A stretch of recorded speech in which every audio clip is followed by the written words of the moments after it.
Let's start with the object. You already know that the action is indicated by the verb and often performed by the subject in a sentence may be received by someone or something.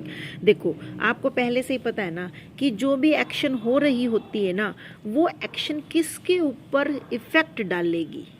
ठीक है, sentence है का मतलब है जिसके बारे में कुछ बताया गया हो. ठीक है, और वर्ब वो है जो हमारी मदद करती है कि क्या हो रहा है, लेकिन ऑब्जेक्ट वो है जिसके ऊपर वो चीज़ हो रही होती है. ठीक है, जो डायरेक्टली अफेक्ट होता है सब्जेक्ट के एक्शन से, उसको कहते हैं हम ऑब्जेक्ट. ठीक है, जैसे हम कहे Ram is reading a book. अब राम यहाँ पर हो गया हमारा सब्जेक्ट और इज़ हो गई हमारी वर्ब, और वो रीड कर रहा है ये हमारी सारी बाद की सारी प्रेडिकेट हो गया, लेकिन क्या कर रहा है वो है हमारी बुक. तो book is the object. Okay, always object जो है वो इस तरह से होगा जिस पे डायरेक्ट इफेक्ट पड़ रहा है सब्जेक्ट के किसी एक्शन का या कुछ भी वो जिसके बारे में डिस्क्राइब किया गया है. ओके, देखो अब एग्जाम्पल से आपको मोर क्लियर हो जाएगा. Wendy dropped the glass. अब वेंडी यहाँ सब्जेक्ट है, ड्रॉप्ड किया उसने. ठीक है, कुछ गिराया, ये वर्ब है हमारी. द ग्लास किसके ऊपर अफेक्ट आया, सीधा ग्लास के ऊपर. द ग्लास हमारा ऑब्जेक्ट है. ओके, अब देखो ये जो ऑब्जेक्ट है ना वो या तो नाउन होगा या प्रोनाउन होगा. ठीक है, अभी आगे द नाउन और pronoun that receives the action is the object. अब लेकिन इसमें ये बात है रिमेंबर करने की, the object is a part of the predicate in a sentence, क्योंकि प्रेडिकेट तो हमारा वर्ब से स्टार्ट करके लास्ट तक सारा हमारा प्रेडिकेट है. इट मीन्स ऑब्जेक्ट जो है वो प्रेडिकेट के अंदर शामिल होगा. फिर है ऑब्जेक्ट जो हमारा नाउन, प्रोनाउन और नाउन फ्रेज कुछ भी हो सकता है. इट मीन्स आप कह सकते हो कि जो 3 चीज़ें हमें सब्जेक्ट के लिए याद रखनी थी ना वही सेम टू सेम हमने ऑब्जेक्ट के लिए ध्यान रखना है.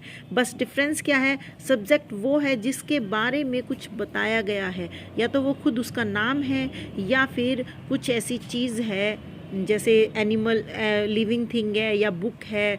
ठीक है, जिससे हमारी स्टार्ट हो रही है कोई सेंटेंस. ठीक है, और लेकिन हमारा जो ऑब्जेक्ट है वो ये है या तो उससे एंड होएगा कोई सेंटेंस, या फिर जिसके ऊपर डायरेक्टली अफेक्ट होएगी कोई भी एक्शन जो सब्जेक्ट कर रहा है या करने जा रहा है, तो वो ऑब्जेक्ट के ऊपर डायरेक्टली अफेक्ट होती है. ओके, नेक्स्ट हमारा है a herd of sheep entered the garden. अब हर्ड ऑफ शीप हमारा सब्जेक्ट हो गया, एंटर्ड हमारा एक्शन वर्ड है.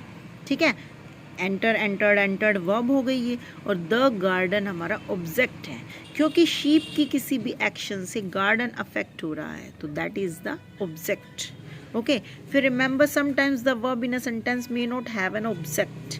इसको याद रखना आपको कि कभी कभी हमारे सेंटेंस में ऑब्जेक्ट दी ही नहीं होती, तो वहाँ हम लिखेंगे कि नो ऑब्जेक्ट हियर.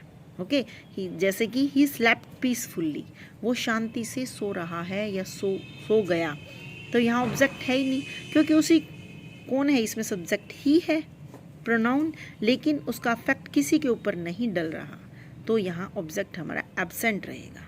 ओके, अब देखो नेक्स्ट है हमारा exercise, underline the object in the sentences. Mister Thomas teaches us mathematics. तो थॉमस एक सब्जेक्ट है हमारा, मिस्टर थॉमस, और उसके एक्शन का अफेक्ट मैथमेटिक्स पर पड़ रहा है. ठीक है, मैथमेटिक्स एक सब्जेक्ट है, तो हमारा यहाँ ऑब्जेक्ट ही हो जाएगा. The tourist watch the light and sound show.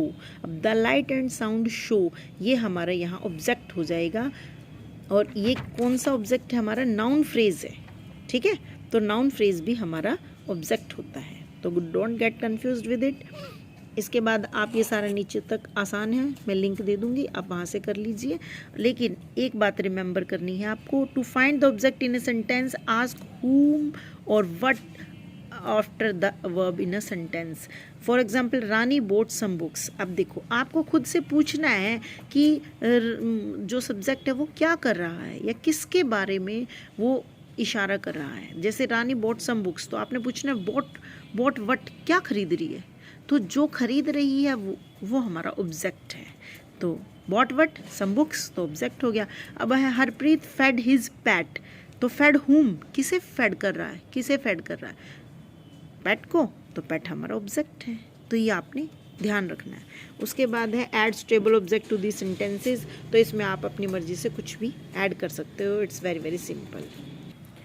ये भी आप अपनी मर्जी से करिए, ये बहुत सिंपल है और अच्छा लगेगा आपको करके।